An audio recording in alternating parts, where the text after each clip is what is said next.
Clay, you've got 5 returning starters on the offensive line. They've spent a lot of time with you now. I assume they've heard everything. But what can they still do to improve their game and raise their ceiling? The biggest thing is just coming out here and playing together. Biggest thing is just got to come and improve yourself every day, and the group will improve. But the thing too is playing together, and then there's just the little things that they can always get better at. And eliminating mistakes. There's always going to happen during the game and stuff like that. But it's one of those things. The as much as you can minimize mistakes, the better. And so like I said, it's one of those things that you got to come out here and keep grinding together. In the spring, it seemed like maybe center and right guard were there were some competition, some position battles brewing. Is that still the case? Yeah, it's you gotta find ways with who you got to create competition, and if that's kind of moving guys around and adjusting the five, like I say, if you have a backup that can't push a guy, then you got to find a way to swap around lines or whatever to make sure you get a guy that compete and push everybody. And I think we did that a little bit some in walkthroughs and kind of some other stuff in practice, and I think it's really pushed the people that we kind of intended it for. Are the guys hydrating like they need to be on a day like this? They're our strength staff, our training staff, and our nutrition. They've done a great job. Said you won't see these guys without a water bottle in their hand or a Gatorade or something like that.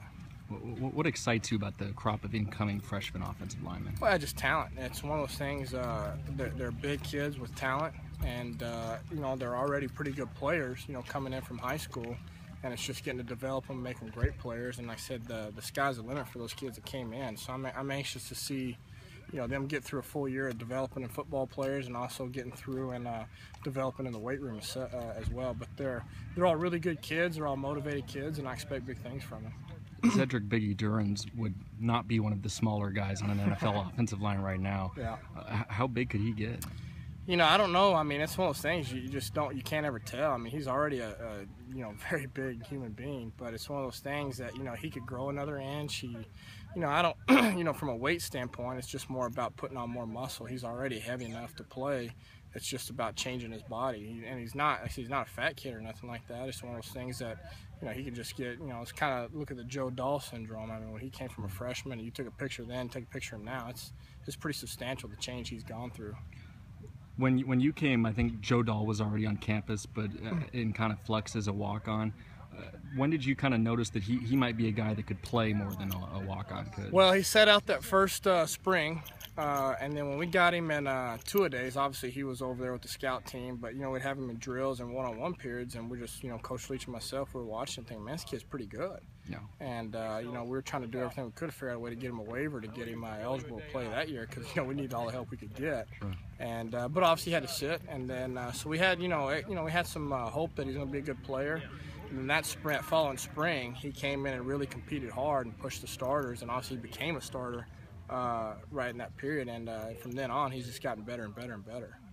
Most people would look at your sack numbers the last 2 years, I think 32 and 36, and go for 770 dropbacks. That's pretty okay. But then you look at some of those tech numbers, 11, 15, 19. How do you get there? Well, it's just one of those things. It's a lot of people don't realize sacks a team stat. You know what I'm saying? And not to Coach Harrell here, he was about as good as there was in college. I mean, you look at those years where we had 11, 15, and whatever it was. He was a quarterback, and he did some amazing things. But obviously, too, those guys were really good up front. And like I said, a bunch of them played in the NFL, and they were a great, great team and great continuity. And that's what I expect out of these guys. I think these guys are talented. They've all played a full season together. They've played a lot of snaps together, and I expect to, go out there and put those numbers up.